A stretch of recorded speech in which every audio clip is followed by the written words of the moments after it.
Sabing hindi daw nasunod ang ilang ng fans ang umano'y pakiusap ni Kim na natural lamang na may solid Kim Chiu supporters na nais makita ang kanilang idolo na muling magtagumpay sa isang international award. Their love team. So yung tagumpay po ni Miss Kim Chiu ay tagumpay din ni Paolo.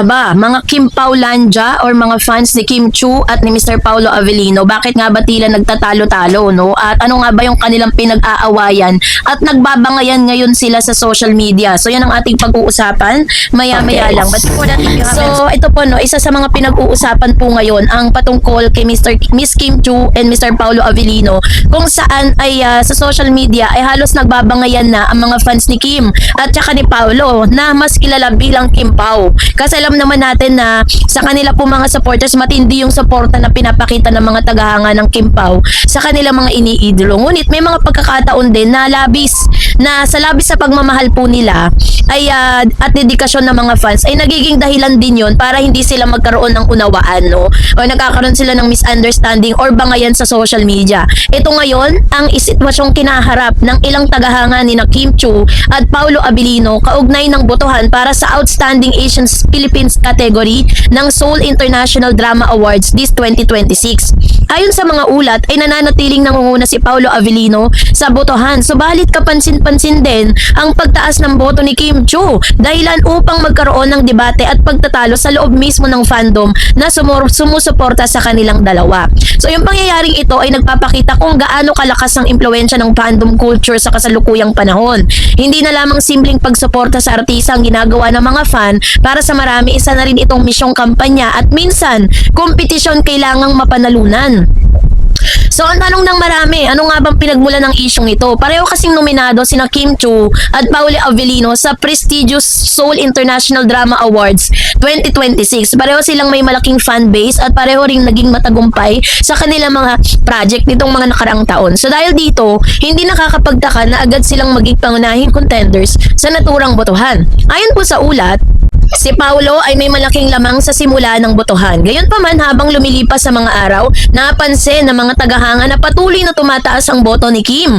Ang dating malaking agwat ay bahagyang lumiit dahilan upang magkaroon ng agam-agam ang ilang supporters ni Paolo. Dito nagsimula ang iba't ibang interpretasyon. May mga nagsabing hindi daw nasunod ang ilang ng fans ang umano'y pakiusap ni Kim na ituon ng suporta kay Paolo. Mayroon din nagsabing natural lamang na may solid Kim Chiu supporters na nais makita ang kanilang idolo na muling magtagumpay sa isang international award.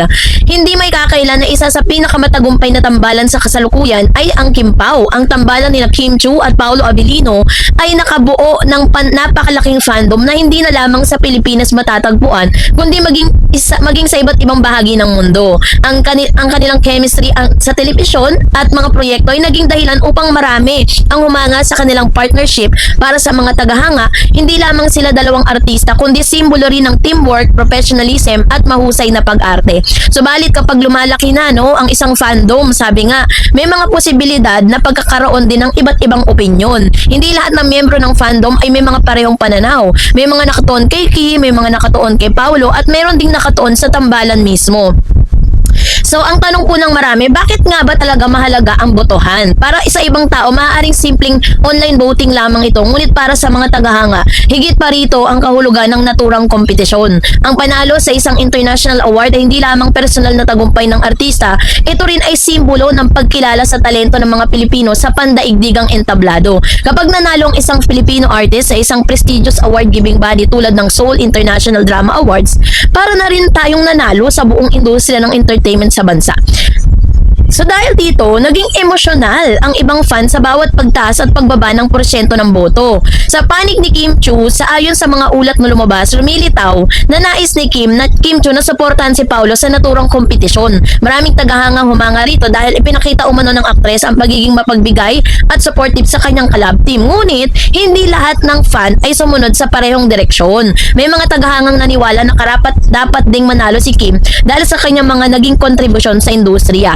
Hindi rin may kakaila na si Kim ay isa sa pinakasikat at pinakamatagumpay na artista sa bansa. Sa loob kasi ng maraming taon, nakatanggap siya ng iba't ibang parangal at pagkilala sa kanyang trabaho bilang actress at television host. Para sa ilang tagahanga, hindi masama kung si Kim naman ang suportahan nila sa kanilang pananaw. Karapatan nilang bumoto para sa artistang gusto nilang manalo, which is tama naman. Sa panig naman po ni Paolo Abilino, nananatiling isa sa mga pinakaginagalang na aktor sa kanyang henerasyon. Kilala siya sa kanyang husay sa pagganap sa mga serious na karakter at sa mga kakayahang magbigay buhay sa iba't ibang papel. Ayon po sa ulat, nagpapasalamat si Paolo sa lahat ng sumuporta at bumoboto para sa kanya. Pinakita niya ang pagpapahalaga sa kanyang mga tagahanga at sinasabing nagpapasalamat siya sa lahat ng effort na ginawa ng mga tao para sa kanya. Pero para sa maraming supporters, sapat na dahilan ito upang lalo nilang pag-ibayuhin ang kanila pong kampanya para sa aktor. At dahil dito na po nagkaroon ng tinatawag na problema sa fan wars. Nagkaroon ng fan wars between fans ni Kim at fans ni Paolo. Isa sa mga negative online voting na naging epekto nito yung tinatawag na fan wars. Kapag may competition, may posibilidad na magkaroon ng hidwaan ng magkabilang grupo ng tagahanga. Minsan kahit isang fandom lang ay nahahati pa rin dahil sa magkabilang opinyon.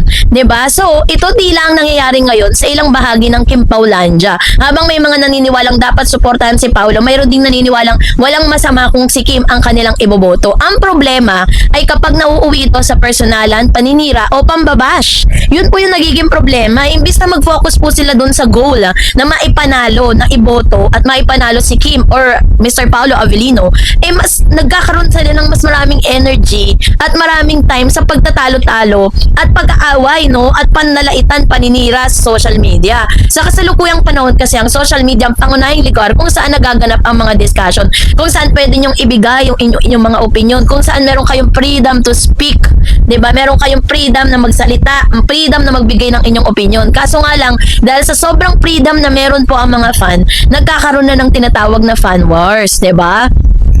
So, sa akin pong positibong pananaw, 'di ba? Sa halip na tignan natin yung sitwasyon bilang isang labanan, kung sinong mananalo at matatalo, maaari rin tong tignan bilang patunay sa lawak ng suporta ni Kim at Paolo. Hindi lahat ng artista ay nagkakaroon ng fandom na handang maglaan ng oras at energy para lang bumoto. Kasi ganito lang po 'yan, 'di ba? Dahil si Kim at si Paolo ay iisa sila eh. So, they are love teams. So, yung tagumpay po ni Miss Kim Chu ay tagumpay din ni Paolo. Ang tagumpay ni Paolo ay tagumpay din ni Kim. So, lahat po tayo has all the rights to vote. Lahat tayo may karapatang pumoto at pumili kung sino yung gusto nating umakyat sa entablado. Kasi kung sino man sa kanila ang talagang magtagumpay sa online voting, may paparangalan pa rin naman po yung artista na gusto natin. At the same time, makikilala pa yung ating pong bansa, 'di ba? Pero hindi po para umabot po sa iringan, sa awayan, sa parang murahan, 'di ba? Sa social media para lang talagang mapatunayan kung sino yung dapat, 'di ba? So, kaya naman isa sa mga ginagawa ngayon ni Kim, isang kagandahan sa kanila, sinasaway nila yung mga Kim Pao na hindi naman kailangan mag-away at magsiraan sa isa't isa dahil lang gusto nating i-impart yung gusto nating mangyari, 'di ba? So, sa issue ng pagtaas ng boto ni Kim, mananatili pa rin na unahan si Paolo Abilino, ay higit pa sa simpleng usapin online. Sa online vote, ipinapakita nito yung kapangyarihan ng fandom, ang impluwensya ng social media at matinding pagmamahal ng mga Pilipino sa kanilang mga iniidolong artista. Gayunpaman, mahalaga ring tandaan natin ang kompetisyon ay pansamantala lamang. Pero yung ang pagkakaibigan, respeto at pagkakaisa sa loob ng fandom ay mas mahalaga kaysa anumang boto or trophy. Gamitin nyo lang content si Eman para mabusog kayo mga bashers o users. Go! Maghanap buhay lang kayo. Sana makatulog kayo sa panggagamit nyo para lang kumita. Keep staring. I'm glad you're entertained. Hate, laugh, or judge my son. Still blessed.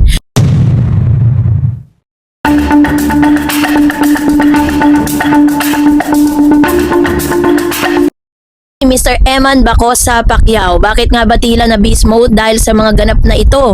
At ano kaya ang masasabi ni Jillian Ward sa pangyayaring ito? Ayan ang ating pag-uusapan maya-maya lang. But before that, if sa mundo ng showbiz at sports sa Pilipinas, hindi na bago ang mga balitang may kinalaman sa personal na buhay ng mga kilalang personalidad. Gayunpaman, may mga pagkakataon na ang isang balita hindi lamang tungkol sa kasikatan, kundi tungkol din sa mga usaping pampamilya, pagkatao at paghubog ng identity ng isang tao. Isa sa mga usaping ito ito ay ang kinasasangkutan ni Mr. Eman Pacquiao kung saan hayagang ipinagtanggol siya ng kanyang ina laban sa mga puna at kontrobersyang nakapalibot sa kanya. Si Eman Pacquiao na kilala rin bilang Emmanuel Joseph Bacosa Pacquiao ay anak ng boxing legend na si Manny Pacquiao. Lumaki siya sa ilalim ng kakaibang sitwasyon dahil matagal ng panahon siyang hindi bahagi ng pangunahing pampublikong imahe ng pamilyang Pacquiao. Sa kabila nito, nagpatuloy siya sa kanyang sariling landas bilang boksingero at kalaunan ay unti-unting nakilala hindi lamang bilang anak ng isang sikat na ama kundi bilang isang individual na may sariling pangarap at kakayahan. Ayon sa mga pampublikong ulat, nakabuo rin siya ng mas maayos na relasyon sa kanyang ama sa paglipas ng panahon. Sa pinakahuling usapin ay umiikot ang mga komentong ibinabato kay Eman sa social media at iba pang pampublikong spasyo.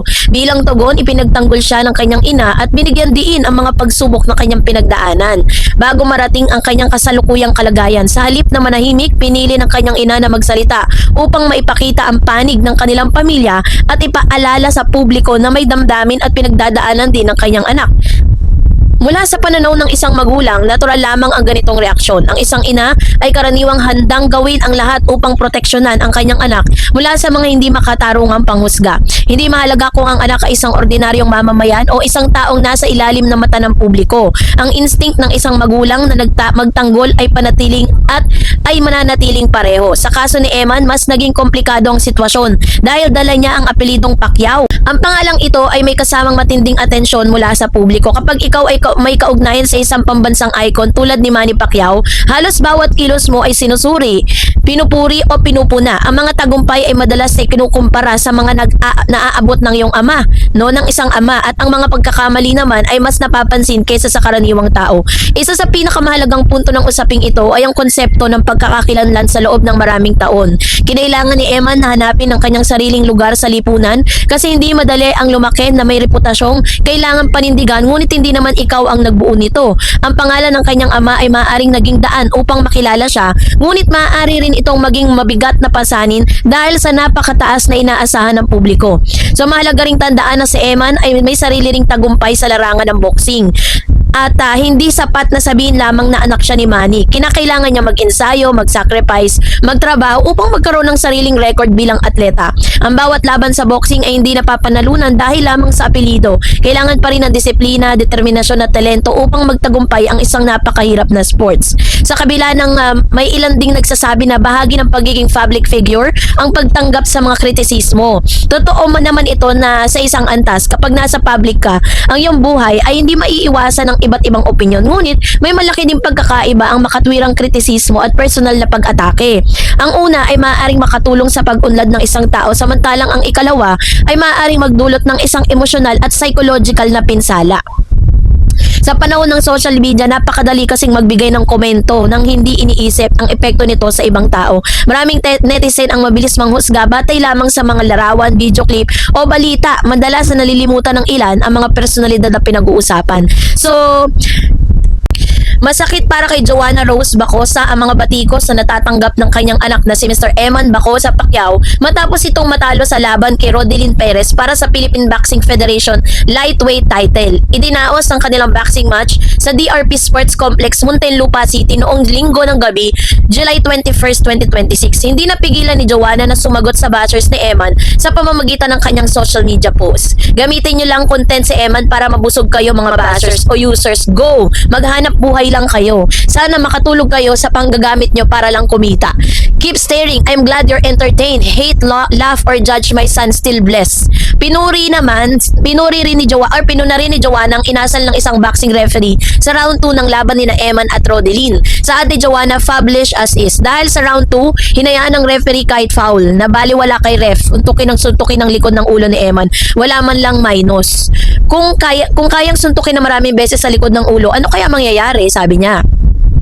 So, sa isang open letter po ni Joanna to Eman, ramdam ang mga salitang binitawan ni Joanna ang sakit ng kanyang kalooban para kay Eman. Inaakasuhan ng mga bashers si Eman na natalo dahil naging busy daw ito sa showbiz kaya nawala ang focus niya sa boxing. Isang mahabang mensahe para kay Eman ang ginawa ni Joanna na iginiit na panalo pa rin sa puso niya ang kanyang anak kahit ito hindi nagtagumpay laban kay Rodelyn. Mensahe ni Joanna, God's plan is the best time, Eman Bacosa Pacquiao. You are still the winner sa puso ko at sa puso namin ng pamilya pamilya namin, pati na sa mga taong naniniwala sa'yo. Ikaw ang panalo sa amin. You fought a good fight. Maraming laps and referee. Sa second round pa lang, sinuntok ka ng marami ni Perez sa likod ng ulo. Hindi man lang binawasan ng referee yung sinuntok ka sa likod ng ulo. Bulag at kulang talaga sa safety o pasaway ang referee. Sabihin na nating marami ka pang kailangan na improve, pero malinis ka maglaro, Eman, at hindi madaya. Hayaan mo nang wala kang belt. Hindi yan kawalan ng pagkatao mo ang belt. God is with you. You are blessed. Pinatunayan mo kagabi, mahal mo ang Diyos kahit sa gitna ng pagkabigo.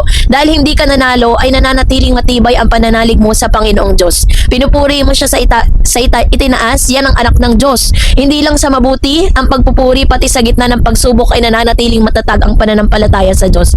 You are the champion. Sa puso naming nagmamahal sa iyo, congratulations. Pinatunayan mong hindi mo kailangan mandaya para lang manalo. Lahat ng laban mo sa buhay ay nilalabanan mo ng patas. Hayaan lang natin ang ibang tao na nagsasalita ng negatibo tungkol sa iyo. Ginagawa kang content para sila ay kumita. Pagbigyan naman natin sila, baka ikaunlad nila ang ginagawa nila. Ang importante, anak, matibay tayo because we have God. Buo ang pamilya at higit sa lahat, napakaraming nagmamahal sa iyo, anak. Hindi matutumbasan ng pagkatalo mo ang itinatak mong kabutihan at inspirasyon na ibinibigay mo sa maraming Pilipino nagmamahal sa iyo. You are blessed. To God be the glory and honor and power. We love you, Emma. Natalo ka man sa boxing kagabi, but they cannot put the good man down. Sinundan niya ito ng Bible verse ng Proverbs 24 verse 16. For though the righteous falls 7 times, they rise again, but the wicked stumble when calamity strikes. So, yan po ang ilan sa mga post, no, netong si Miss Joanna, kung saan, talaga namang binakbaka niya ang ilang mga bashes ni Eman. Kasi, imbis na siya po ay suportahan, ay kung ano po mga pananalita ang ipinukol dito kay Eman Bacosa Pacquiao, na bilang isang ina, pinagtanggol ni Miss Joanna, ang ina nitong si Mr. Eman, ang kanyang anak, no? So, sa pagkakataong ito, may mga naghahanap kay Jillian dahil natatandaan ng mga taong pagsuporta niya kay Eman sa boxing fight nito sa Indonesian boxer na si Reynold Kumindang sa Bohol noong Feb 28, 2026. So, kaya naman sinasabi tuloy ng ilang mga bashers, no, baka daw kaya natalo itong si Eman dahil hindi raw sumuporta si Jillian. Pero syempre, may kanya-kanya naman silang dahilan kung bakit wala doon si Jillian. Maaaring meron po siyang meron siyang work that time, or hindi priority ni Jillian ito.